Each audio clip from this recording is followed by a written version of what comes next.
Hey, good afternoon, everybody. Today is Wednesday, and I just had a little testimony that I wanted to share. Oftentimes, people ask me about the connection between mindfulness, meditation, and spirituality.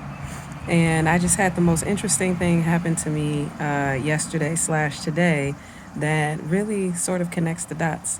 So I'm gonna, try to keep this video short and tell this story of how mindfulness is helping me be more in tune spiritually, be more in tune with the signs of nature and the signs of the universe, the ways that God essentially communicates to us.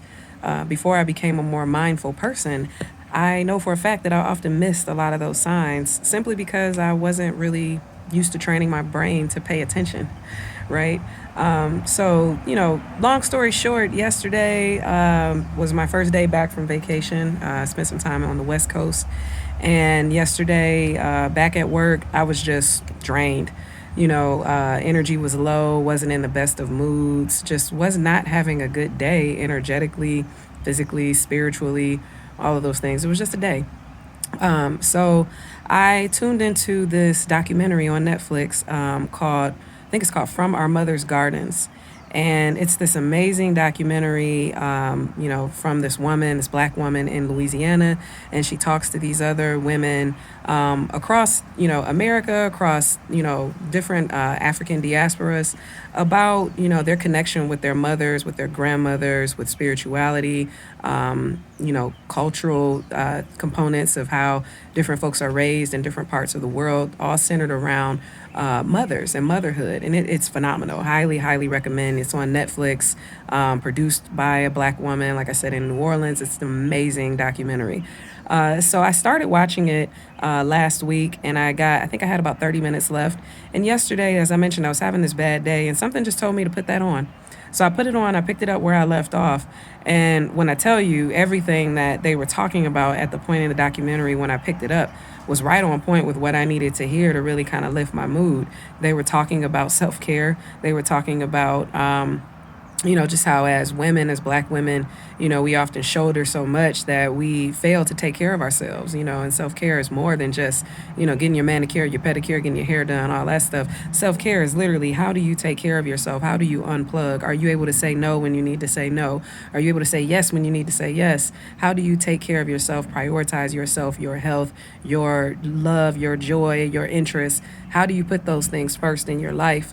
And so, you just had all these different women sharing their perspectives, and a lot of talk about taking a break, which is what I was doing at that moment because I needed it. And then they started to talk about, just sort of spirituality, talking to your ancestors, using your deceased ancestors, to really help you through tough times, talking to them, praying to them. Not so much worshiping them, but just how do we communicate with that other side? And so there was a lot of discussion about that. There was a woman that was sort of, in the process of sort of invoking the spirits of her ancestors. And at that moment, it made me think of my ancestors, all of my deceased loved ones, of course, my father, who I talk about a lot. But I have, obviously, like everyone else, I have a lot of ancestors that watch over me. I have a grandfather who has passed, great grandmothers, my great grandmother, Roxy Smith, may she rest in peace. Aunts and uncles and cousins and just all these amazing people, and I literally just started to think about them individually, say their names in my mind, and specifically ask to see them, ask for them to cover me, to carry me through the dark times, through the tough times. I asked for their presence. I specifically asked for their presence.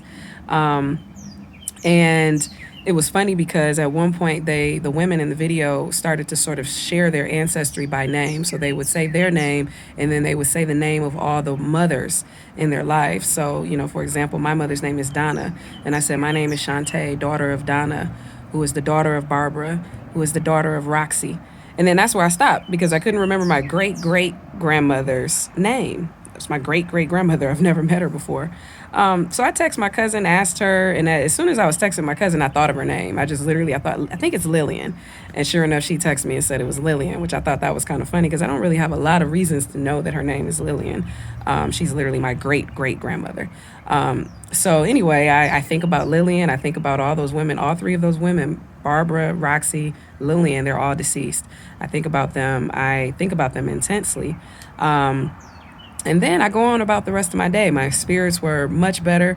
I spent the evening with my son, had an amazing evening with my son, saw little signs along the rest of the evening that let me know that what I asked for, their presence, for them to just kind of show me that everything is all right, that I'm on the right path.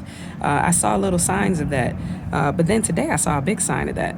So, slight sidebar, if you're into spirituality and nature, one thing that you will learn is that butterflies are a very popular, sort of sign in nature of our deceased loved ones. It is said and believed that oftentimes butterflies are used by those on the other side to communicate with those of us on this side.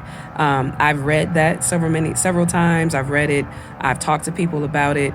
I've had my own encounters with butterflies in very special ways that let me know that it is my loved ones, and it's not even just physical butterflies for me. It's little charms and trinkets that all just sort of miraculously get left in my presence. So butterflies. I say all that to say butterflies are a significant symbol in nature that God uses to communicate with us, that our spirits use to communicate with us. So this morning, again, I have this experience yesterday where I sort of invoke my ancestors. And this morning, as I was taking my son to school, I said, it's really nice out this morning. I think I'll go for a walk. Just like that. So I come back home from taking him to school. I lace up my sneakers and I get ready to go for my walk, out in the driveway right here. I'm kind of looking that way because the driveway is right there. And as soon as I get into the driveway, I see this huge butterfly just laying in the driveway. And of course, it took my breath away because, again, I know a lot about butterflies and what they mean symbolically, and I couldn't believe that I was literally staring at a butterfly, and I have included some pictures in this post, staring at a butterfly just sitting on the ground, just sitting there, slightly flapping its wings, very, very just sitting there. And I was, just sort of amazed because I've never seen a butterfly be so still. And of course, I had all these thoughts of how, like, wow, ask and ye shall receive. Wow. So I just stood there and watched this butterfly for a couple minutes. I, shed a couple tears because I knew how significant it was. And I just watched it, probably for like a minute or two. I don't even know. And it was, again, it struck me as odd that it was sitting so still.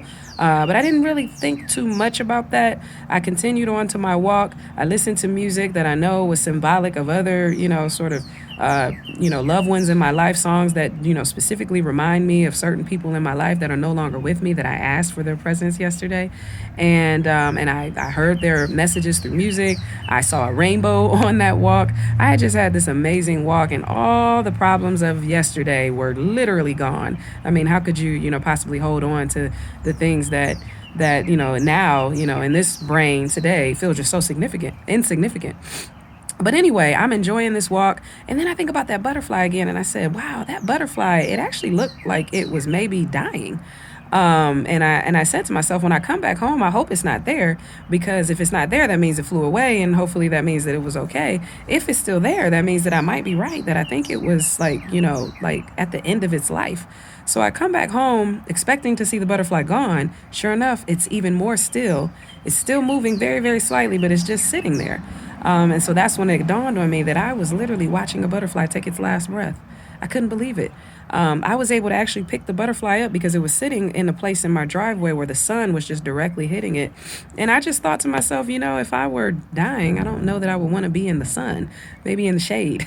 So something just told me to kind of just gently pick it up, which I did. I picked it up and I sat it over into the grassy area, which was shaded. And at this point, as I was holding it in my hand, it was very clear that it was dead, or it was very, very close to death. And so I just sat it down, and I just really felt the breath, or the depth rather, of what I was encountering. I was watching a butterfly, a spiritual animal that is used to communicate with us on this side, from souls that have passed on the other side. And I'm watching this butterfly that was used as a communication tool for me literally take its last life, almost sort of sacrificially. The mind can go a lot of different places when you see things like that. but it was beautiful. It was a miraculous moment for me. It was amazing. I felt like I was in direct connection with God, with ancestors, with loved ones, with so many things. And it was a powerful moment. Now, what does that have to do with mindfulness? Well, mindfulness is all about being still, right? So that you can feel those types of moments. And I guarantee that, say 2 years ago, I wouldn't have experienced any of that. I would not have known the significance of butterflies and spirituality. I would have not probably paid as close attention to that documentary. I would not have stopped and probably even noticed a butterfly in the middle of my driveway, let alone have the heart to pick it up and put it in a more comfortable area so that I could go in peace. And it's actually still, sitting there, and I'm going to walk over to it so I can show you. It's actually still sitting in that grassy, shaded area, as it, just sort of died. And it was just a miraculous moment. And that's what mindfulness is all about. It's training yourself to be able to catch these types of moments, because oftentimes, again, we're moving too fast. We're moving way too fast to be able to get this stuff. So here is the butterfly right here.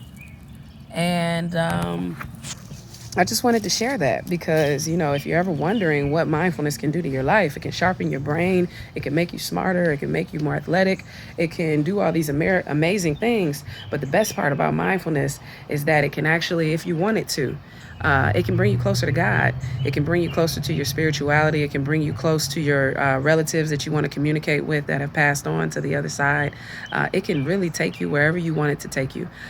So I hope this message finds you well. I hope you find some time to just take some deep breaths today. Meditate, if that's the word you choose to call it. Pray, if that's the word you choose to call it. Sit still, breathing exercises, stretching exercise, whatever you want to call it. Take some time to be still today. Take some time to notice the things around you, because you never know who might be trying to communicate with you. Have a wonderful, wonderful, wonderful, blessed day.